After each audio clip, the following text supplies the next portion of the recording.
नमस्ते, मैं सपना राणा रावत आपका स्वागत करती हूँ इस वीडियो में।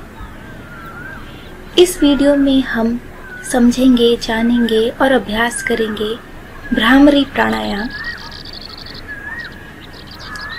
प्राणायाम शुरू करने से पहले अपने आप को वर्तमान क्षण में लाने के लिए हम 3 बार ओम चैंटिंग करेंगे।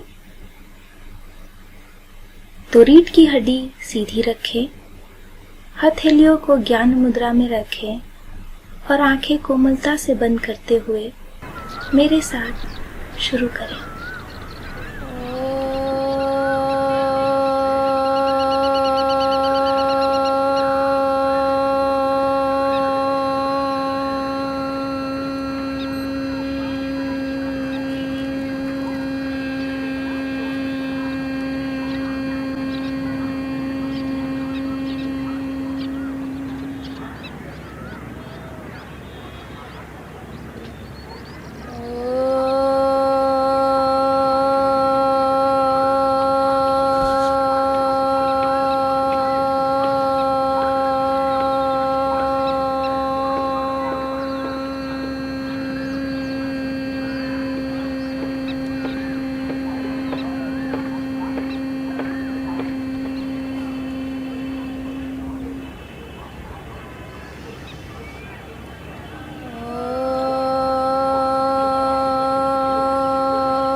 भ्रामरी प्राणायाम में हम सांस को लंबी गहरी खींचते हैं और सांस छोड़ते हुए भंवरे के गुंजन के समान आवाज निकालते हैं।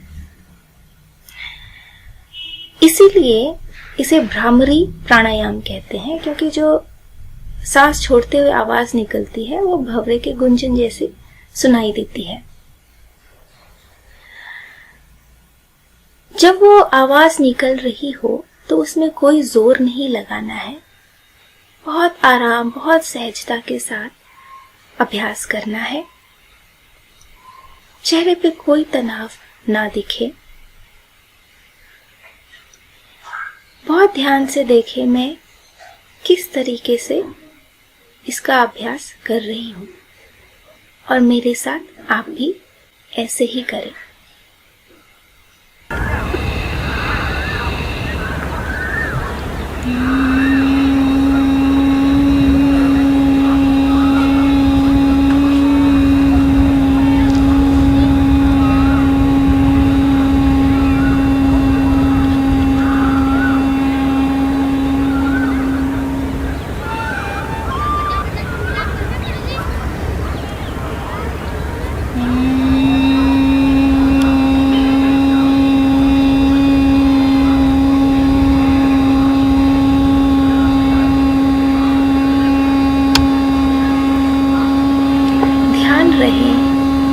भंवरे की आवाज निकालने के लिए कोई जोर न लगाएं।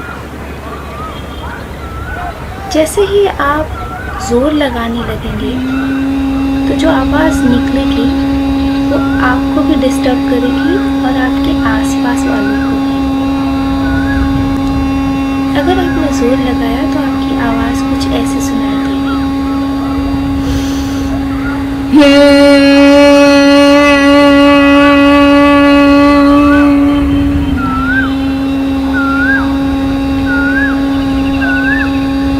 अंतर समझ में आया होगा।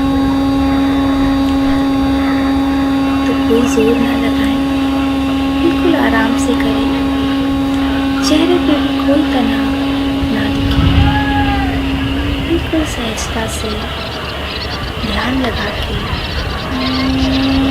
आराम से भ्रामरी प्राणायाम का अभ्यास करें।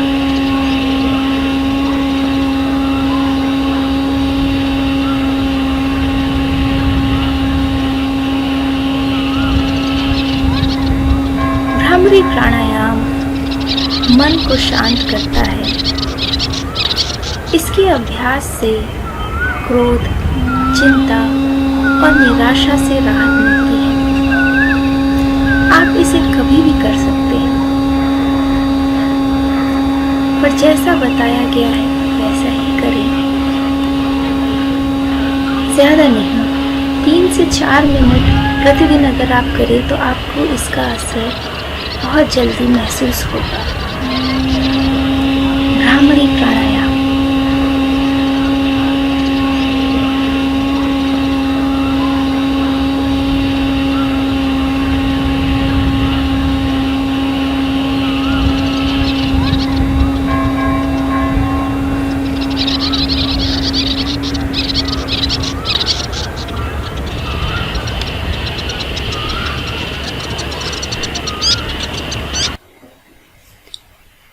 भ्रामरी प्राणायाम आपको चिंता और क्रोध से मुक्त करता है। जब भी आपको क्रोध आए, आप 3 से 4 मिनट भ्रामरी का अभ्यास करें और देखें कैसे आपका क्रोध छूमंतर हो जाता है। अगर आपको हाइपरटेंशन की शिकायत हो तो यह प्राणायाम अवश्य करें। गर्मी और सिर दर्द से राहत पाने में मदद करता है भ्रामरी प्राणायाम। अगर आपका ब्लड प्रेशर हाई रहता है तब आपको भ्रामरी जरूर करना चाहिए, क्योंकि इससे ब्लड प्रेशर कम होता है। पर अगर आपका ब्लड प्रेशर ऑलरेडी कम ही रहता है तो आप भ्रामरी का ज्यादा अभ्यास ना करें। अब हम भ्रामरी प्राणायाम का अभ्यास षण्मुखी मुद्रा लगा के करेंगे। ये भी एक तरीका है भ्रामरी का अभ्यास करने का। अभ्यास जैसे किया था वैसे ही करेंगे, बस षण्मुखी मुद्रा को जोड़ देंगे। इसके लिए आप अपने दोनों अंगूठों से कान बंद कर लें। अपनी तर्जनी उंगलियों को पलकों पे रखें पर ध्यान रखें, बहुत जोर नहीं लगाना है, दबाना नहीं है पलकों को। मध्यमा को नाक के ऊपर रखें और अनामिका और कनिष्ठा को होठों के ऊपर और होठों के नीचे लगाएं। अब ये समझें कि हमने ये किया क्यों है। जब हम भ्रामरी को षण्मुखी मुद्रा के साथ अभ्यास करते हैं तो षण्मुखी मुद्रा लगाने से हम बेसिकली वो प्रत्याहार का एलिमेंट ऐड कर रहे हैं। प्रत्याहार क्या होता है? विड्रॉइंग द सेंसेस, मतलब हमारे जो भी ये सेंस ऑर्गन्स हैं, जैसे आंखें हैं, कान है, मुंह है,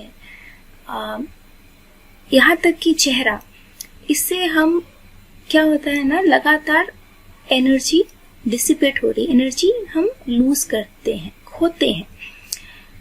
और अब हमने जब इसको कवर कर दिया, बंद कर दिया, तो हम वो सारी एनर्जी फोकस कर रहे हैं अपने अंदर। और फिर हम जब भ्रामरी करते हैं तो क्या है कि पूरा एनर्जी, पूरा फोकस हम उसी में लगा रहे हैं। तो इसी के साथ, इसी को जानते हुए, समझते हुए एक लंबी गहरी सांस ले और शुरू करेंगे के साथ भ्रामरी प्राणायाम षण्मुखी मुद्रा के साथ।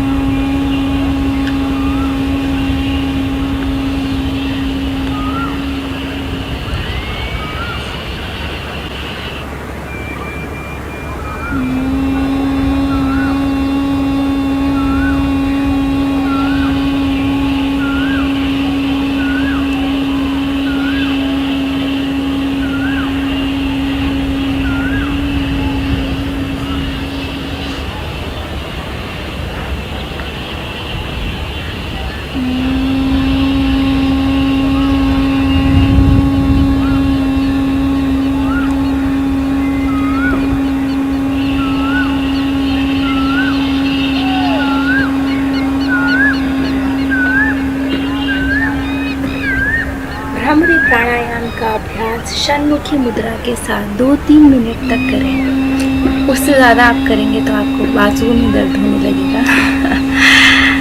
तो इतना काफ़ी है। आप इनमें से कोई भी तरीका अपना सकते हैं। षण्मुखी मुद्रा के साथ कर सकते हैं, षण्मुखी मुद्रा के बिना कर सकते हैं। निरंतरता ज़रूरी है। कितना आप रेगुलर प्रैक्टिस कर रहे हो, कितना आप अभ्यास कर रहे हो और प्रतिदिन कर रहे हो कि नहीं कर रहे हो, वो ज़्यादा ज़रूरी है।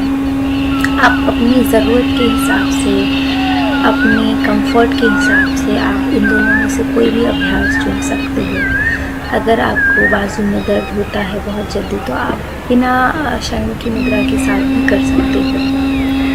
तो भ्रामरी प्राणायाम बहुत ही सरल है और बहुत ही लाभदायक है। इसका पूरा लाभ उठाएं और इसका निरंतर अभ्यास करें।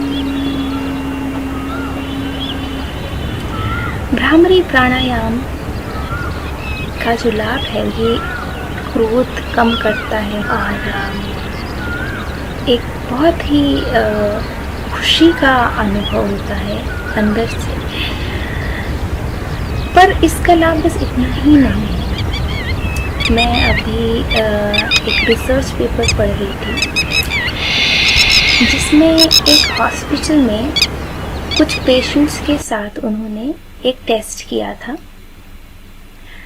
तो वो कुछ पेशेंट्स जो थे वो ऑपरेशन में उनका ऑपरेशन होने वाला था बेसिकली।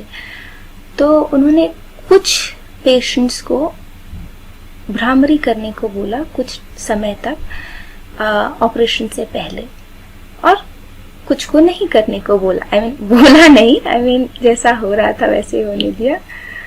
उन्होंने भ्रामरी प्रैक्टिस नहीं किया और बाद में उन्होंने देखा कि उसका क्या रिजल्ट होता है, उसका क्या परिणाम मिलता है।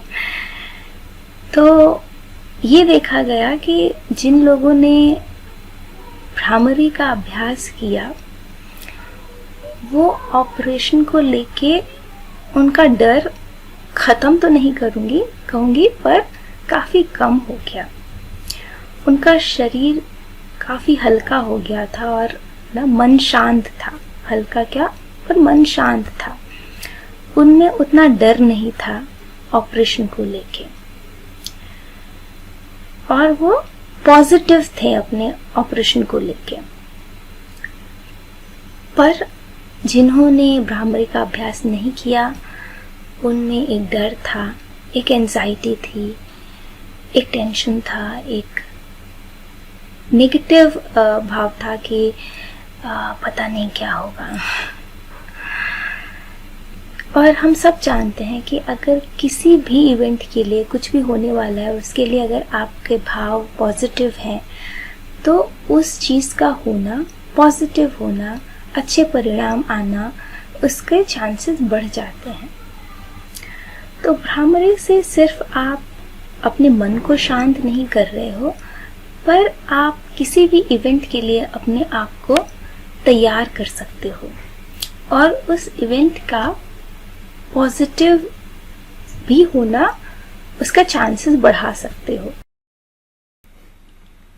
तो आपने समझा कि कैसे भ्रामरी का अभ्यास जो है उससे हम अपनी परिस्थिति को सुधारने के साथ साथ परिस्थिति का सामना करने के लिए भी अपने आप को तैयार कर सकते हैं।